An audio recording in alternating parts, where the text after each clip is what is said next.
Assalamu alaikum. I am Dr. Jannatul Ferdous. Today I am going to tell about a disease that is a silent killer. As a specialist in gynecological oncology, I see many faces every day, mothers, daughters, and sisters. But behind these faces, there is a silent, often invisible crisis we must address, that is cervical cancer. In Bangladesh, the numbers tell a story of both heartbreak and opportunity. According to the latest Globocan and IARC data, cervical cancer is the second most common cancer among women in our country. Every year, over 8,200 women are diagnosed, and tragically, nearly 5,000 lives are lost to a disease that should never have reached them in the first place. That is roughly 14 women every single day.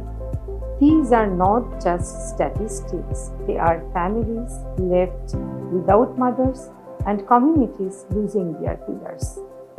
Now, why is the burden so high? The answer lies in two words, that is, number one, awareness, and number two, timing. Most patient comes to us when the cancer is already at an advanced stage. At that point, treatment is difficult, expensive, and the outcomes are uncertain. The barrier isn't just medical, it's also social. Many women in Bangladesh are unaware that this cancer exists, or they feel a sense of shame or hesitation to seeking screening. In our healthcare system, we have relied heavily on VIA tests, that is, visual inspection with acetic acid. While it has served us, our recent data shows that screening participation is still uneven. It is higher in some divisions like Dhaka, but alarmingly low in other places like Sylhet. We must move past opportunistic screening and reach every woman where she lives. But here is the most important message I want to share today. Cervical cancer is almost 100% preventable. Unlike many other cancers, we know exactly what causes this cancer. Persistent infection with high-risk human papillomavirus is the culprit in nearly all cases. Because we know the cause, we have the cure. And even better, we have the prevention. We have a pre-cancer window. It takes years, sometimes a decade, for an infection to turn into cancer. This is our golden opportunity.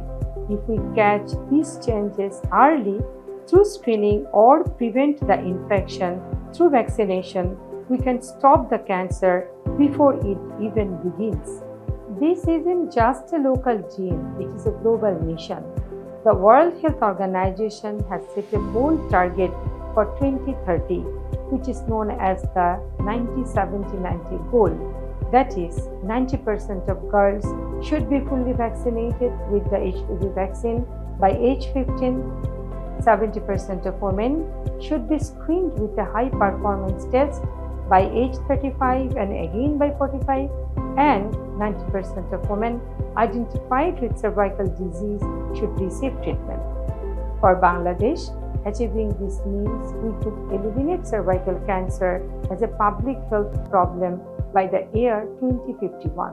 Think of that, a future where no Bangladeshi woman dies of the disease. We have the roadmap, we just need to follow it. Now, how do we get there? We need the right tools. First, HPV vaccination. It is the safest and most effective way to protect our young girls before they are ever exposed to the virus. Second, we must upgrade our screening. While VIA has been our mainstay, the future is HPV DNA screening. Why? Because it is more accurate. It looks for the virus's genetic material itself. Research right now here at BMU and other centers shows that HPV DNA testing has a much higher sensitivity than traditional pap smear or VIA test. It can tell us who is at risk years before any physical changes appear.